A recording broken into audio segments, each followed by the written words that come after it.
नमस्कार। IND special संकल्प पत्र बनाम न्याय पत्र में आपका स्वागत है। मैं हूं राजेश सक्सेना। लोकसभा चुनाव के लिए कांग्रेस के बाद अब भारतीय जनता पार्टी ने अपना संकल्प पत्र जारी कर दिया है। भारतीय जनता पार्टी के संकल्प पत्र में UCC, one nation one election, 70 साल ऊपर के बुजुर्गों को 5 लाख तक का मुफ्त इलाज, गरीबों को 3 करोड़ घर सहित 2029 तक मुफ्त राशन का वादा किया गया है। इससे पहले कांग्रेस ने न्याय पत्र नाम से अपना मैनिफेस्टो जारी किया था, जिसमें आरक्षण में OBC कोटा बढ़ाने, महिलाओं को 50% नौकरी, 30 लाख सरकारी नौकरी, 400 रुपये न्यूनतम मजदूरी, जातीय जनगणना, MSP की गारंटी, 2 लाख का स्वास्थ्य बीमा जैसे वादे किए गए हैं।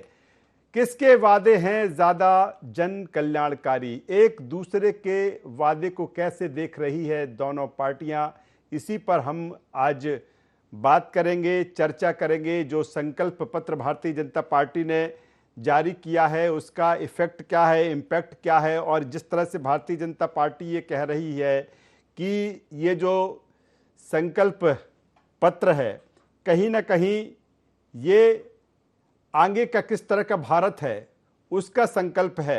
किस तरह से 2029 और 2029 से कैसे 2047 तक हमें आगे बढ़ना है, किस तरह से आत्मनिर्भर हमें बनना है, और ये तमाम सारी चीज़ें इस संकल्प पत्र के जरिए पूरी होंगी।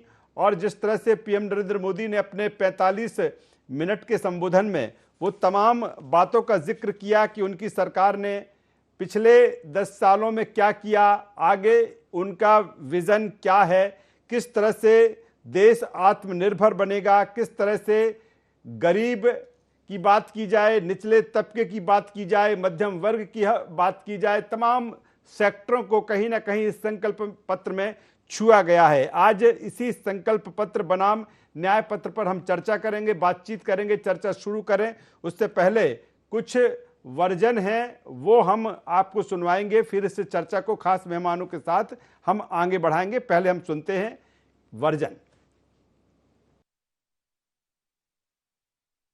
एक विकसित भारत के संकल्प का ये घोषणा पत्र है और आम लोगों के जीवन को सुलभ बनाने का, आम लोगों के जीवन में परिवर्तन लाने का, और पिछले 10 सालों में जो काम हुआ है उस काम को आगे बढ़ाने का ये संकल्प पत्र है। तो निश्चित रूप से विकसित भारत के निर्माण की दिशा में देश बढ़ेगा।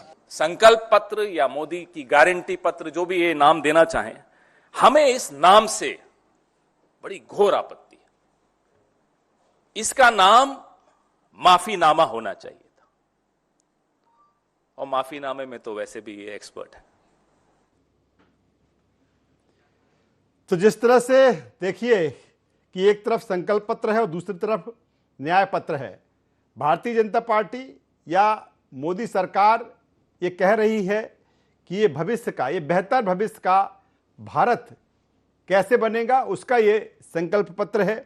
ये विकसित भारत का संकल्प पत्र है, ये आत्मनिर्भरता को बढ़ाने वाला संकल्प पत्र है। दूसरी तरफ कांग्रेस इस पर सवाल भी खड़ी कर रही है। आज इस पर हम चर्चा करेंगे, बातचीत करेंगे। चर्चा शुरू करें उससे पहले अपने खास मेहमानों से आपका परिचय करा देते हैं, फिर चर्चा को हम आगे बढ़ाएंगे। 3 खास मेहमान इस चर्चा में हमारे साथ जुड़ रहे हैं। हमारे साथ में हैं वरिष्ठ पत्रकार रमेश शर्मा जी, स्वागत करूंगा रमेश जी आपका। हमारे साथ में हैं डॉक्टर प्रेम व्यास जी, media panelist, Bharatiya Janata party Madhya Pradesh. Prem ji आपका स्वागत है। और छत्तीसगढ़ से हमारे साथ जुड़ रहे हैं अनिल चौहान जी, प्रदेश प्रवक्ता कांग्रेस छत्तीसगढ़। अनिल जी मैं आपका भी स्वागत करता हूं।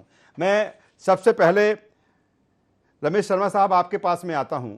सीधी सी सटीक प्रतिक्रिया मैं आपसे जानना चाहूँगा कि जिस तरह से जो भारतीय जनता पार्टी का संकल्प पत्र है, मैनिफेस्टो कह लें, घोषणा पत्र कह लें, जिस तरह से कहा जा रहा है कि ये विकसित भारत का संकल्प पत्र है, ये आत्मनिर्भरता बढ़ाने का संकल्प पत्र है, रमेश जी किस रूप में देखते हैं इस संकल्प पत्र को? हालांकि मैं उस पर भी चर्चा करूंगा कि कांग्रेस का जो न्याय पत्र भी आया था, लेकिन सबसे पहले प्रतिक्रिया में भारतीय जनता पार्टी के संकल्प पत्र में आपकी चाहूंगा।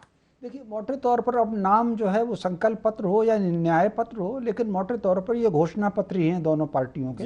और इसमें जो है, इसमें जो झलक दिख रही है वो 3 धाराओं की झलक इसमें दिख रही है।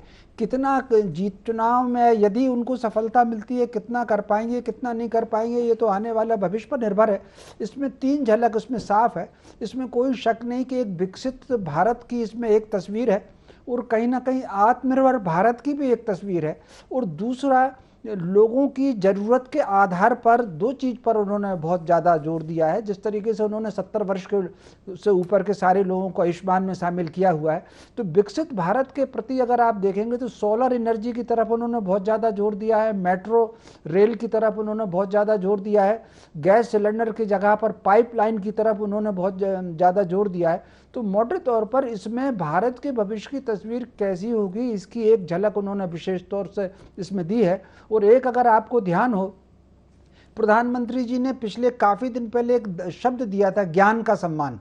तो ज्ञान शब्द उन्होंने हिंदी का लिया था, लेकिन इसको रोमन में उन्होंने व्याख्या की थी, संसद में व्याख्या की थी। ज्ञान यानी GYAN। तो गांव, जी से उन्होंने गांव और गरीब लिया था, ए से अन्नदाता, ना से नारी लिया था, और युवा लिया था। तो कुल मिलाकर के इन चारों वर्गों पर जो उन्होंने कहा था कि हम 4 ही समाज मानते हैं, तो चारों वर्गों पर उन्होंने इस पर फोकस किया हुआ है कि इनका विकास भविष्य में कैसे किया जाए।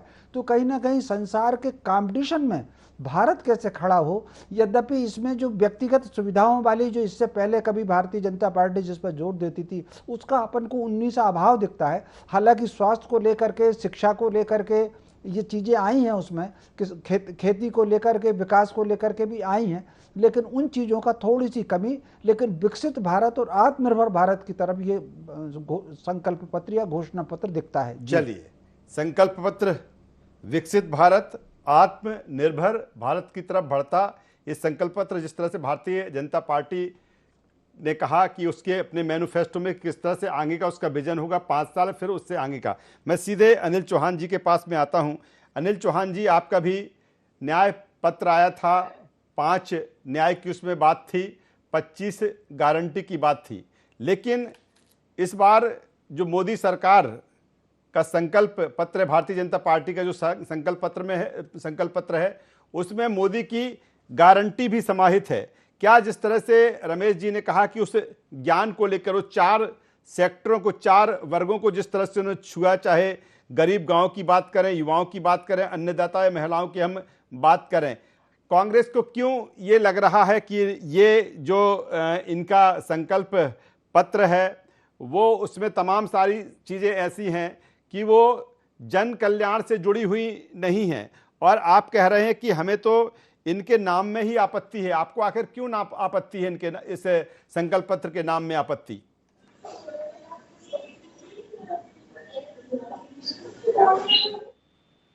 जी, आवाज मिल रही है चौहान साहब आपको हमारी?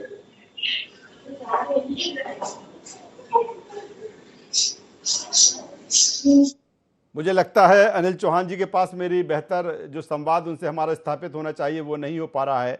मैं सीधे डॉक्टर प्रेम व्यास जी के पास में आ जाता हूं। डॉक्टर प्रेम व्यास जी, ये जो संकल्प पत्र है, क्योंकि इस संकल्प पत्र में, क्योंकि आपका जो इस बार नारा है, अब की बार 400 पार और मोदी की गारंटी, यानी कि कहीं ना कहीं जनता को भरोसे में लाने की कोशिश है कि नहीं, मोदी की गारंटी है और इसीलिए जो संकल्प पत्र में जो चीजें समाहित हैं वो हम पूरी करेंगे।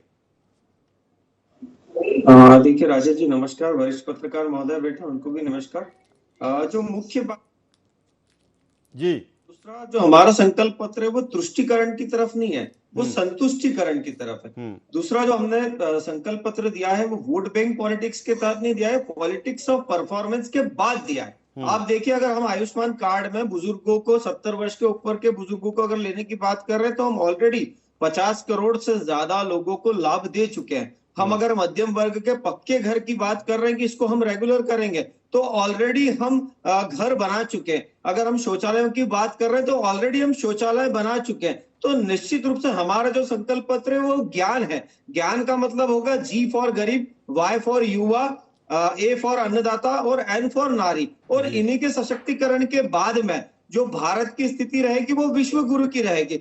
कुछ मुख्य बातें और हैं जिनका मैं जिक्र करना चाहूंगा। जैसे पेपर लीक को लेकर हमने जो पूर्व में कानून बनाए थे, निश्चित रूप से अब समय आ गया है कि उसको लागू करें, सशक्तता की तरफ आगे बढ़े। पूर्व में हम कई खेल गतिविधियों का संचालन सफलतापूर्वक कर चुके हैं। अब हमारा संकल्प है कि हम 2026 में ओलंपिक की मेजबानी करेंगे। निश्चित रूप से जो कार्य हम कर चुके हैं और जिन कार्यों को हम गतिमान, अगर ग्रीन एनर्जी की बात करेंगे तो आज भारत सबसे ज्यादा तेजी के साथ में ग्रीन एनर्जी और 5G की बात कर रहा है। गांवों की बात करेंगे तो हमने सड़कों का निर्माण गांव में करा है, 5G नेटवर्क पहुंचाने का काम करा है। डाटा जो लगभग पहले बहुत महंगा हुआ करता था वो सस्ता हुआ है। एयरपोर्ट्स की बात करेंगे, हमने अगर कहा है कि हम 100 विमान खरीद रहे हैं तो उसके पूर्व में हमने एयरपोर्ट्स के निर्माण करा है। लगभग जो 74 एयरपोर्ट है उसको 150 बनाने का कार्य करा है। उसके बाद में हम ये बात करते हैं कि हम 1000 विमान और खरीदेंगे। तो निश्चित रूप से, और एक्सक्लूसिव और यूनिक, ये दोनों शब्द अगर हमारे संकल्प पत्र में कहा जाएगा तो निश्चित रूप से साक्षर होके साकार रूप में दिखेगा। अगर हम शिक्षा की बात करेंगे तो हमने IITs के निर्माण ज्यादा करे, पहले से डबल। IIM के निर्माण हमने पहले से डबल करे, लगभग 15 ट्रिपल IIT बना चुके हैं। तो हमने जो एजुकेशन सेक्टर्स में काम पूर्व में करा है उसके तहत हम आगे क्या कार्य करें, ये हम चलिए मैं आता हूं डॉक्टर प्रेमव्यास जी, दोबारा आपके पास में आता हूं। अनिल चौहान जी हमारे साथ जुड़ चुके हैं।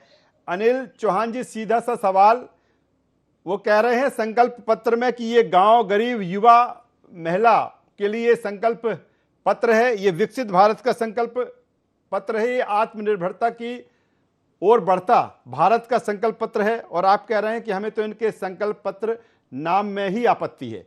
चौहान साहब। राजेश जी, आपको, आपके विद्वान दर्शकों को और सभी पैनलिस्ट को नमस्कार करते हुए मैं एक ही निवेदन करूंगा कि 2014 में जब भारतीय जनता पार्टी अपना संकल्प पत्र, घोषणा पत्र जो भी लेकर आई थी, 100 दिनों में महंगाई कम करने का वादा था, 30 रुपए 40 रुपए में पेट्रोल डीजल बेचने का वादा था, 2 करोड़ नौकरियां थी, 15 लाख हर खाते में थे, बुलेट ट्रेन, स्मार्ट सिटीज, कहां है ये सब? आज भारतीय जनता पार्टी फिर लच्छेदार शब्दों में जनता की भावनाओं से खेलने का काम कर रही है। मुझे दुख इस बात का है कि अधिकतर मीडिया समूह और वरिष्ठ पत्रकारों की कलम झुक गई है। वो सरकार को आईना नहीं दिखाना चाहती कि 14 में आपने क्या कहा, 19 में क्या कहा और अब क्या हो रहा है। मोदी जी ने अपने भाषणों में कहा, लाल किले से कहा कि 2022 तक अगर हर व्यक्ति को मैं आवास नहीं दे पाऊंगा, हर परिवार को, तो मैं राजनीति से संन्यास ले लूंगा, राजनीति छोड़ दूंगा, ये मेरा संकल्प है। और अब कहते हैं कि 3 करोड़ आवास अभी और बनाएंगे और बनाने हैं। मतलब आपने मनमोहन सरकार में 2004 से 14 तक में जितने आवास बने उससे 1 करोड़ कम आवास बनवाए। आप देश की जनता को खुलेआम छलने का काम कर रहे हैं। सर्वाधिक शोषण तो आपने युवाओं का किया, 50 साल की सर्वाधिक महंगाई। और देखिए, देश का प्रधानमंत्री मैनिफेस्टो को जारी करते समय कहता है कि हम सस्ती गैस तो दे रहे हैं, अब पाइप के माध्यम से गैस देंगे। सस्ती गैस मैं नहीं जानता प्रेम व्यास साहब के यहाँ या हमारे आदरणीय रमेश शर्मा जी के यहाँ जाती होगी। साहब, मेरे यहाँ तो 1000 से ऊपर की आती है, जो 400 की आती थी। आज देश चाहे खाने का तेल हो, चाहे सब्जियां हो, पूरी तरह से महंगाई की चपेट में है। और हिंदुस्तान के चाहे महंगाई के आंकड़े प्रस्तुत करने वाली संस्था हो या विश्व स्तर की हो, सब कह रही हैं कि 50 सालों की सर्वाधिक महंगाई की दर हिंदुस्तान में है। आप पत्रकारों की आजादी के मामले में संयुक्त राष्ट्र संघ जो जारी कर रहा है आंकड़े, उसमें 180 देशों में हम 146वें नंबर पर हैं। और आप कह रहे हो देश में अभिव्यक्ति बढ़ रही है। लेकिन चौहान साहब, आप एक बात कह रहे हैं, कुछ घरानों को आप एक मीडिया बात कह रहे हैं समूह चौहान सौंप साहब, देना, आप पूरे एक बात देश कर, की मेरी बात सुन अर्थव्यवस्था लीजिए। कुछ घरानों को सौंप देना, ये आपने तरक्की है एक बात उठाई थी, मैं उसी का मैं आपसे सवाल करना चाहूंगा। आप कह रहे हैं कि कहीं ना कहीं कलम झुक गई है।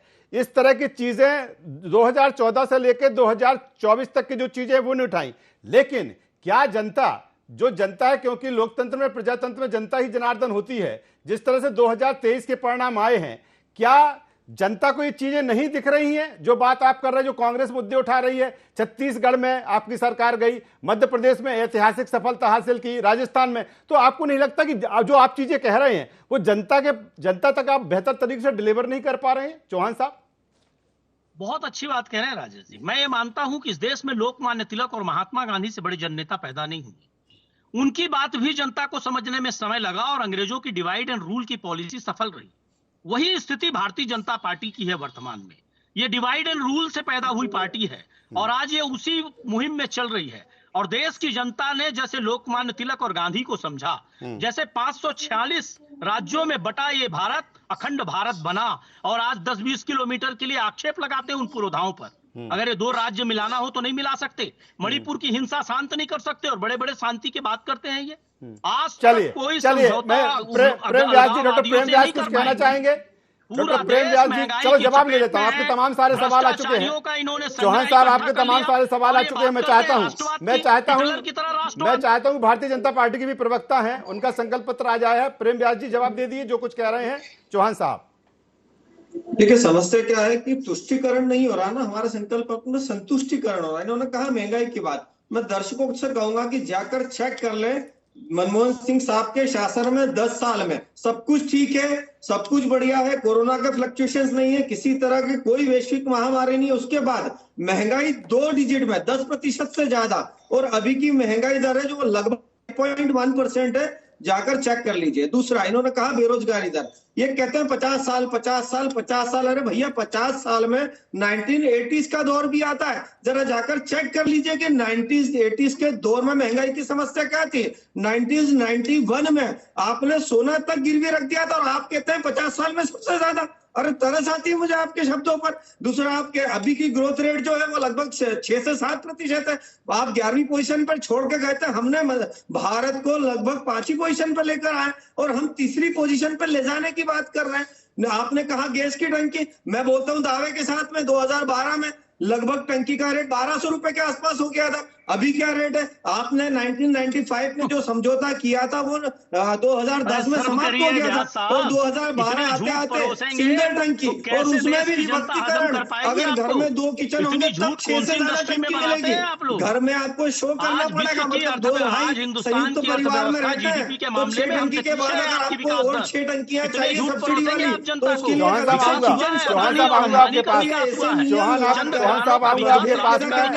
प्रेम व्यास जी की बात आ जाए, भरपूर समय आपको भी मिलेगा चौहान साहब। गरीब हो रहा है।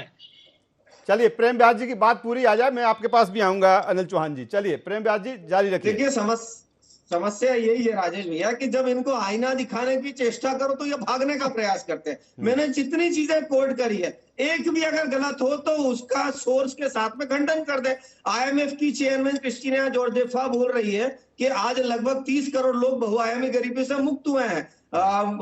स्टैंडर्ड एंड पुअर्स, उसका डाटा आप कोट कर लीजिए, मोडीज का डाटा कोट कर लीजिए, जितने भी डाटा जो वैश्विक पटल पर बनते हैं, आज वो भारत की अर्थव्यवस्था जो सुदृढ़ होती जा रही है। हमने 1 लाख स्टार्टअप्स का निर्माण करा है, आप बता दीजिए गलत है। मैंने जिस तरह से बोला कि हमने, और अभी का रिसेंट डाटा अगर मध्य प्रदेश को लेके कहूंगा, आपने कहा गरीबी, ये मध्य प्रदेश का रिसेंट डाटा है, इसमें क्या स्थिति, और आप जो राज्य छोड़ के गए राजस्थान और छत्तीसगढ़, उसमें गरीबी की क्या स्थिति। स्टैटिस्टिक का रिसेंट डाटा आया है कि 10 महीने में सबसे कम महंगाई दर अभी घोषित की गई है। निश्चित रूप से हमने विकास भी भरपूर करा है। चौहान साहब से ले लेता हूं, एक मिनट के लिए चौहान साहब से भी ले लेता हूं। चौहान साहब वो कह रहे हैं कि आप तुष्टीकरण की बात कर रहे हैं कि हम तो संतुष्टीकरण की बात कर रहे हैं, और ये जो हमारा संकल्प पत्र है संतुष्टीकरण का संकल्प पत्र है, और हमने चूंकि हमने जो कहा हमने वो पूरा किया, इसलिए हम गारंटी दे रहे हैं।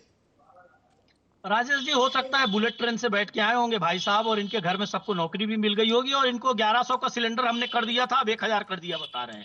मतलब 400 का सिलेंडर आप 1200 कर दो, और फिर उसको 100 कम करके आप जनता से वाहवाही करना चाहते हो। और हंगर इंडेक्स देख लीजिए जो यूएनओ ने जारी किया है, भुखमरी के मामले में हिंदुस्तान लगातार लगभग 40 स्थान फिसल गया है। और देश की तरक्की का जहां तक सवाल है, देश की तरक्की लगातार जिस स्पीड से हो रही थी, उस पर आपने ब्रेक लगा दिया। 54 लाख करोड़ का कर्जा आज 205 लाख करोड़ पहुंच गया। 16 लाख करोड़ आपने उद्योगपतियों का माफ कर दिया। हेयर कट और राइट ऑफ लेके आ गया। देश के किसानों को आपने GST दे दिया। अब सुन तो लीजिए व्यास साहब, सुनते आइए, अभी तो आपके बहुत सारी पोल खोलनी है मेरे को। आपने कृषि बिल दिया जनता को, हजारों किसानों पेपर नहीं की लटकते शहादत के और बाद यहाँ वो कृषि आकर बिल फोकट आपने की वापस बकवास लिया। करने लगते हैं। स्वामीनाथन को भारत रत्न देते हैं और किसानों की स्वामीनाथन आय 2006 में लगातार रिपोर्ट घटाने आई, का काम आप करते कहे हैं। 7 साल कृषि तक 8 लागत साल तक लगातार उसको दबा बढ़ाते के हैं। बैठे रहिए। एमएसपी पर मंडल आपका आयोग की संकल्प रिपोर्ट पत्र जब आई तो खामोश हो आपने उसको जाता है। दबाने का गरीबों प्रयास और करा। गांव पर आपने खामोश हो सिर्फ जाता है। लोगों की अदानी के भावनाओं लिए को आहत आप करके लगातार अपने तुष्टीकरण की खजाना खोल राजनीति देते करने हैं। का प्रयास चंदा करा। लो और आपने धंधा दो, संतुष्टीकरण आपका की तरफ इलेक्टोरल कदम बांड कभी में नहीं स्पष्ट हो बढ़ाए गया है। और यही किस तरह कारण है। ईडी क्या आईटी क्या सीबीआई चौहान को साहब, आपने गुर्गों की क्या तरह ठीक है इस्तेमाल किया। चौहान साहब, ये जैसे दाऊद तमाम इब्राहिम की तमाम डी सारी कंपनी करती चीजें, है। क्या आप एक क्या दिन चौहान छापा साहब मरवाते हैं, ठीक दूसरे है। दिन सैकड़ों करोड़ चौहान का चंदा साहब, लेते चौहान साहब हैं। मेरा सवाल ले देश लीजिए, की जनता नहीं चौहान देख साहब रही मेरा है। सवाल ले लीजिए, अनिल चौहान जी मेरा सवाल ले लीजिए। ठीक है, आप तमाम सारी चीजें कह रहे हैं, क्या कहीं ना कहीं ये तमाम सारी चीजों के पीछे, ये अभी नहीं, आप लंबे समय से कांग्रेस करती रही है, कि कहीं ना कहीं वो कहते हैं कि हम इसके साथ ही, इस संकल्प पत्र के साथ ही एक और जोड़ा गया उसमें कि मोदी की गारंटी। क्या कांग्रेस के सामने कहीं ना कहीं एक विश्वसनीयता का सवाल है? आप भी चूंकि न्याय पत्र भी लेकर आए, आप भी 25 गारंटी दे रहे हैं, आपका भी मैनिफेस्टो आया, कहीं ना कहीं एक विश्वसनीयता का भी सवाल है अभी कांग्रेस के सामने। देखिए राजेश जी, एक बात समझना होगा आपको, सिर्फ यहाँ कांग्रेस का सवाल नहीं है। चाहे राकपा हो, चाहे शिवसेना हो, जिस तरह से दलों और विचारधाराओं को किल करने का भाजपा ने काम किया है, जनता एक मुद्दे पर चुनाव नहीं जिताती है। जिस तरह से इन्होंने ईडी, सीबीआई, आईटी का प्रकोष्ठ और गुर्गों की तरह इस्तेमाल किया, जिस तरह से इन्होंने अदानी के धन का और दूसरी चीजों का इस्तेमाल किया, चुनाव को लेकिन पूरी वो तरह तो कह रहे हैं प्रभावित करने कि का वो तो काम कह रहे किया। हैं इसमें तो संकल्प आज पत्र में भी कहीं ना कहा है कहीं देखिए, कि देश की भ्रष्टाचारियों जनता इन पर चीजों सख्त को कार्रवाई समझ रही जारी है रहेगी। और देश की वो जनता कह रहे हैं इनको कि एक दशक भ्रष्टाचारियों दिया पर सख्त है और कार्रवाई इन्होंने जारी रहेगी, हिंदुस्तान उन्होंने के अपने संकल्प लोकतंत्र पत्र को में किल संकल्प किया, लिया है। हिंदुस्तान के मूल्यों को किल किया, हिंदुस्तान को इन्होंने कलंकित करने का काम किया। जो पाकिस्तान और अफगानिस्तान में हम लोकतंत्र की स्थिति वो ये देखते कह थे, रहे हैं, वो आज इसलिए हिंदुस्तान को ये इसलिए उस कह रहे लेवल हैं पे कि लाने का दर्द प्रयास इसलिए कर है रहे कि हम हैं। भ्रष्टाचारियों पर कांग्रेस के कार्रवाई कर सामने रहे ही हैं। नहीं, ये पूरे देश के राजनीतिक दलों और विचारधाराओं के सामने संकट है। और राजेश जी, आपको, रमेश शर्मा जी को भी मैं चुनौती दे रहा हूं, विपक्ष के 3 नेता बताइए जिन पर ईडी, आईटी, सीबीआई की कार्रवाई ना चल रही हो और उन्होंने मोदी सरकार के खिलाफ स्टेटमेंट दिया हो। बहुत वरिष्ठ हैं आप लोग, 3 नेताओं के मुझे नाम बता दीजिए, और सत्ता पक्ष के 3 नेता बता दीजिए जिन भ्रष्टाचारियों को ले गए और क्लीन चिट ना दिए हो या उनके खिलाफ कार्रवाई मौन चलिए, हो वक्त रही की हो। कमी है, ये कौन सा अंत लोकतंत्र में है? वक्त की ऐसा कमी है। वरिष्ठ लोकतंत्र पत्रकार रमेश हिंदुस्तान शर्मा में जी कभी के नहीं पास में देखा। आऊंगा। जिस तरह से रमेश मूल्यों जी का ठीक हास हो है, रहा है, जिस तरह से गला घोटने कांग्रेस का जिस काम हो तरह रहा से, है, हालांकि संविधान उनको को तो बदलने का काम हो रहा संकल्प है, पत्र नाम में तानाशाही भी हिटलर आपत्ति की है। तरह चरम पर मेरा है। सवाल ये पूरे सीधे, देश के लिए ठीक है चिंता का विषय अनिल है, चौहान चाहे साहब, वो वक्त की रमेश कमी है। शर्मा मैं हो, रमेश चाहे जी के अनिल पास, सिंह हो, अनिल चाहे चौहान प्रेम साहब, व्यास बहुत हो। बात आ गई आपकी, मैं रमेश जी के पास में आ जाता हूं। रमेश जी, दोनों के जो घोषणा पत्र हैं वो आ चुके हैं, एक का न्याय पत्र है, गारंटी भी है, एक का संकल्प पत्र है। अगर दोनों में अंतर देखा जाए, तमाम सारी चीजें उनके में भी समाहित है, इनके में भी समाहित है, क्या लगता है कि जनता, अब तो चूंकि जनता ही लोकतंत्र प्रजातंत्र में तय करेगी कि पहले तो घोषणा पत्र आ जाता था, पता ही नहीं चलता था, लेकिन अब जो चीजें सामने आती हैं, क्या लगता है कि जनता किस रूप में देखेगी इन समाज चीजों को? देखिए, स्वाभाविक रूप से दोनों ही पार्टियों के घोषणा पत्र में एक आधारभूत अंतर मुझे दिख रहा है। कांग्रेस के जो घोषणा पत्र जो आया, कुछ दिनों पहले आया था, उसमें कहीं ना कहीं उन्होंने व्यक्तिगत सुविधाओं पर बहुत ज़्यादा जोर दिया था। जैसे थोड़ी देर के लिए महिलाओं को कहा था कि हम 1 लाख रुपए वार्षिक देंगे। स्वामीनाथन कमेटी की रिपोर्ट की उन्होंने किसानों को भी बातचीत की थी, जातिगत जनगणना की भी बातचीत की थी। इसके अलावा चूंकि उन्होंने व्यक्तिगत सुविधाओं पर बहुत ज़्यादा जोर दिया था, भाजपा के घोषणा पत्र में व्यक्तिगत सुविधाएं अपेक्षाकृत थोड़ी सी कम है। कहीं ना कहीं देश को लेकर के आत्मनिर्भर भारत, आत्मनिर्भरता बने और टेक्नोलॉजी भारत की किस प्रकार वृद्धि हो और उस वृद्धि के साथ दुनिया का कंपटीशन कैसे करें, ये थोड़ा सा एक बुनियादी तौर पर अंतर है। जो लोग कहीं ना कहीं राष्ट्र और संस्कृति को प्राथमिकता देंगे उनको भाजपा का घोषणा पत्र पसंद आएगा। जो लोग अपनी समस्याओं और अपनी सुविधाओं की तरफ ध्यान देंगे उनको कांग्रेस का घोषणा पत्र पसंद आएगा। अब किसका घोषणा पत्र ज्यादा अच्छा लगता है ये तो अब मतदान में ही पता लगेगा। लेकिन रमेश जी वो तो कह रहे हैं, वो ये कह रहे हैं कि हमारा जो विजन, मेरा ठीक है चौहान साहब, मैं ठीक है, आप लगातार भी, चूंकि चुनाव भी चल रहा है, जरूरत पड़ेगी तमाम सारी चीजों की, मैं वो कह रहे हैं कि ये 2029 नहीं बल्कि ये हम तो 2047 की यहाँ से ये ट्रैक हम तैयार कर रहे हैं। रमेश जी, नहीं, निश्चित रूप से वो जो आप अगर ट्रैक देखेंगे, खासतौर से सोलर एनर्जी वाला ट्रैक देखेंगे और मेट्रो वाला ट्रैक देखेंगे और दूसरा सबको घर वाला ट्रैक देखेंगे, वो इसी लाइन पर बिल्कुल जा रहा है। और अगर उन्होंने सोलर एनर्जी पर ज्यादा जोर दे दिया तो ये जो गैस के सिलेंडर और गैस की पाइपलाइन की बात आ रही है, ये दोनों के दोनों अगले 10-15 साल में खत्म हो जाएंगे। तो मोटे तौर पर सोलर एनर्जी पर जो इतना ज्यादा जोर दिया है, मैं समझता हूँ ये 2047 का ही विजन है ये। चलिए, तो दोनों का जो मैनिफेस्टो है, या कहें घोषणा पत्र कहें या संकल्प पत्र कहें, न्याय पत्र, गारंटी की बात की जाए, लेकिन अब जनता ही तय करेगी। हालांकि जिस तरह से चर्चा इस पर हो रही है, अपने अपने पक्ष हैं, भारतीय जनता पार्टी का अपना पक्ष है, कांग्रेस का अपना पक्ष है, लेकिन कुल मिलाकर जनता ही तय करेगी कि किसका विजन, किसका डॉक्यूमेंट्स उसको पसंद आता है और फिर वो उसी आधार पर अपने मन पसंद सरकार चुनती है। तीनों मेहमानों का यहाँ पर मैं धन्यवाद करता हूँ, शुक्रिया करता हूँ। तो लोकसभा चुनाव का जो समर, और समर में अपना अपना विजन, खासतौर पर भारतीय जनता पार्टी और कांग्रेस का जो विजन डॉक्यूमेंट्स है, जो वचन पत्र है, जो संकल्प पत्र है, अब वो जनता के सामने है। और ये जो वचन पत्र है या संकल्प पत्र है, जनता किस रूप में देख लेती है, जनता को कौन सी ऐसी चीज़ें लगता है कि नहीं ये बेहतर कल का विजन डॉक्यूमेंट्स है, ये बेहतर विकसित भारत या आत्मनिर्भर भारत का एक घोषणा पत्र है, और फिर वो उसी आधार पर अपना मन बनाएगी और अपनी मनपसंद सरकार चुनेगी। IND स्पेशल में बस इतना है। या IND 24 पर खबरों का सिलसिला लगातार जारी है, बने रहिए हमारे साथ। नमस्कार।